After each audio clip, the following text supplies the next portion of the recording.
What's up YouTube, Jeff back again, and today I got a big video for you guys.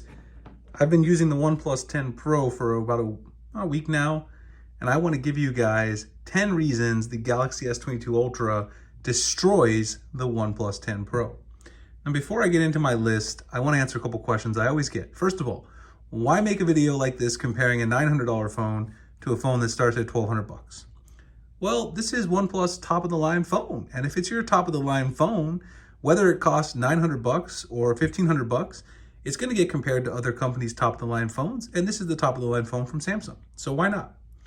The other question is, why make a video so one-sided talking about the Samsung phone destroying the OnePlus 10 Pro? And I'll be honest with you guys, people like these videos. People watch my channel for Samsung tips and tricks. People like hearing that their phone is the best, and I actually agree with all 10 of these reasons that I'm giving you. So why not make people feel good about themselves and enjoying their S22 Ultra? So now that we got that out of the way, if this video is not for you, you don't have to watch it. If you do want to check it out, please continue. So let's talk about these 10 reasons. The first thing is an obvious one if you follow Samsung, and that's the display. Everyone knows that Samsung has the best display when it comes to Android. There is no other company out there that can even touch Samsung's display quality, particularly when it comes to brightness in terms of outdoor visibility and viewing. Now, is the OnePlus display bad? No. In fact, most displays out there are made by Samsung's display division on Android devices, including OnePlus sourcing these panels. But when it comes to the actual vibrancy, in my opinion, the colors, just comparing these side by side, I can still see pretty key differences. I've got the same icon pack on here, the Vera icon pack. And if you get up close and personal with these, you can see pretty clearly some of the color differences are just a little more punchy. The blacks are deeper on the Samsung first-party display panels. And when you get outside, that extra brightness mode where it kicks it up an extra notch on the Samsung phone, there's nothing that comes close to that. And OnePlus, while it's still visible outside here in Arizona, is definitely a distant second when it comes to display. So that's the first thing. The next thing, multitasking. And I don't even really need to navigate away to show you this because I'm already using pop-up multitasking right here with my list in Keep Notes. You guys see me do this every single video. I use Google Keep Notes.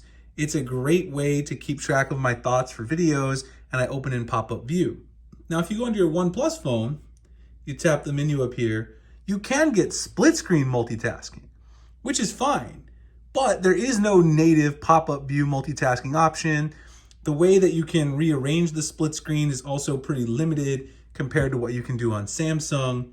And, while split screen is great, I personally find being able to have like 15 pop-up windows open and do all kinds of stuff at the same time. I can also open pop-up windows while I'm in split screen mode on my Galaxy S22 Ultra. It's just a huge advantage. And Samsung is the best out there when it comes to multitasking. They blow away out everyone on Android and the iPhone, which I've talked about before. The next thing is the S Pen, and I don't even really need the OnePlus for this comparison because the S Pen doesn't exist on a OnePlus device.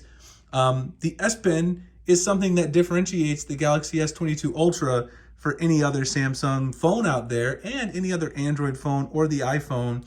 And the S Pen has a ton of functionality. A lot of people say, well, this is a gimmick. That's great if you think it's a gimmick, but I've shown you guys many times a lot of the things I do, particularly with my day job as a professor of mathematics. I use things like the Microsoft Equation Solver, have shortcuts set up for my notes, for my lecture notes, all kinds of crazy stuff you can do with this, and also just for day-to-day navigation. But I use it a ton for my job. So if you think it's a gimmick, that's fine. But it's also the only other phone that has a Bluetooth S Pen out there. There's lots of stuff you can do with it, like remotely trigger your camera, use it to navigate around your browser in a way so you don't have to touch the screen. All kinds of cool stuff that doesn't come down to just taking notes. And again, the OnePlus device doesn't even have an S Pen. And next, another feature that OnePlus just doesn't have is DeX, which is an option to connect your Galaxy phone to basically a desktop setup. I always go in here, and I'll be honest, I always forget where DeX is in the settings. I probably should remember since I do use the device a lot. But if you search for it, it's under advanced features. and DeX is right there. You can enable DeX, connect this to a monitor, HDMI, TV, whatever, and get a big screen view of your phone. This is great if you just want to travel with your phone, you need to do some light productivity, like some spreadsheets, some Microsoft Word docs, lots of stuff that I actually end up doing for my teaching side of my job. I can just carry the Galaxy S22 Ultra, hook it up to a monitor wherever I'm going, and I'm good to go. Again, not something you can do on the OnePlus phone or an iPhone. Most other phones out there as well, even in the Android sphere, don't have this option. Now, some manufacturers are working on it. Google's working on a version of this that'll allow you to connect your Pixel to a Chromebook, but right now, those things don't exist, and they don't exist on the OnePlus 10 Pro. The next thing is software and software support. Now, I know 5 years ago, and I'm gonna get some hate for saying this, but I personally feel that One UI is now a better overall version of Android than Oxygen OS. Oxygen OS has now borrowed a lot from ColorOS, and not that ColorOS is bad, I just don't find it quite as smooth as it used to be. It's still smooth, and yes, there might be a few more hiccups here and there on my Samsung device, but that's because it can do hundreds of things that OnePlus can't do. Not only the S Pen, the split screen multitasking with the pop-up windows on top, but I also have other great features, and some of those features that I want to mention are, you look at my always on display, you can get a custom photo on your always on display. You can't do that on the OnePlus phone, at least not the US version. The abroad version, I guess, does have that ability. It's also kind of fragmented between the software you get internationally versus in the US because, you know, they've got Oxygen, Hydrogen, ColorOS, all these different things they're trying to merge together, and it's just a little more fragmented. Not only that, but Samsung is now doing the best software support in terms of security updates, Android version updates. They're pushing stuff out so fast. They're beating One UI. One UI is beating Oxygen OS to getting out that software support for their core users.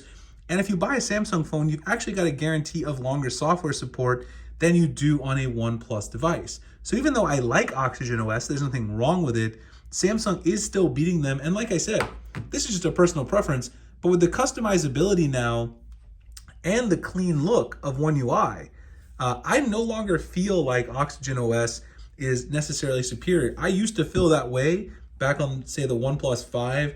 I used to think Oxygen OS was the best because it was the perfect mix of customizability mixed with, on top of that, and also don't like the shelf on the OnePlus phone, which you guys just saw me pull down. I know I should probably disable it. But I always thought Oxygen OS was the perfect customization plus kind of simplicity. But in mixing in some of those ColorOS features, they've changed some of the ways things, notifications, the always on display work that kind of steer me the other way, where Samsung has taken some approaches to tone some of their stuff down, and I kind of like the approach Samsung's going with. Again, that's completely subjective software, but the support is not. You're getting more support when you buy a Samsung phone, a longer guaranteed support window.